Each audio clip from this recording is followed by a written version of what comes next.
Incoming party list representatives Laila De Lima and Shel Jokno are set to join the House prosecution panel in the impeachment trial of Vice President Sara Duterte. Here is the report.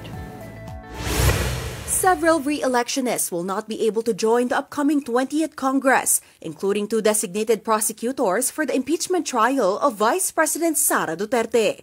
These are General Santos Representative Donna Charon and Ako Bicol Party List Representative Jill Bongalon. Now talk shift to who could possibly replace them in the historic impeachment trial. A few names were floating. Attorney Shel Jokno, now poised to become congressman as first nominee of party list race frontrunner Akbayan, and former Senator Laila De Lima, presumptive representative of Mamamayang Liberal party list. Eventually, Akbayan party list confirmed that Jokno has agreed to be a prosecutor. Akbayan also said it is extending its full support to what is called a historic process of accountability. De Lima confirmed accepting the invitation of House Speaker Martin Romualdez to stand as one of the 11 prosecutors in the trial. De Lima says her decision comes from a place of duty and principle, noting that this is not about personalities or partisan politics.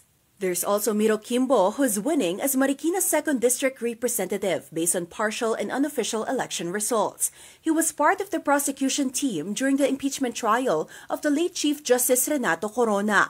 But Kimbo has yet to issue a statement on the matter. For Joel Chua, who's keeping his seat as Manila 3rd District Representative and designation as House Prosecutor, these personalities could be a formidable addition to their team.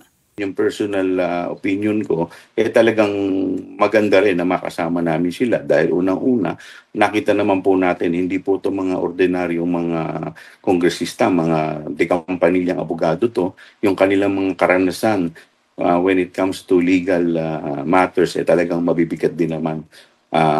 Senator Laila De Lima, si Attorney Shel Jokno, si Attorney Miro Kimbo, talaga ng mga may karanasan, may credentials at masasabi natin na talaga namang batak na pagdating sa trial. The Senate is expected to start Duterte's impeachment trial after President Bongbong Marcos's 4th State of the Nation address or when Congress formally resumes session.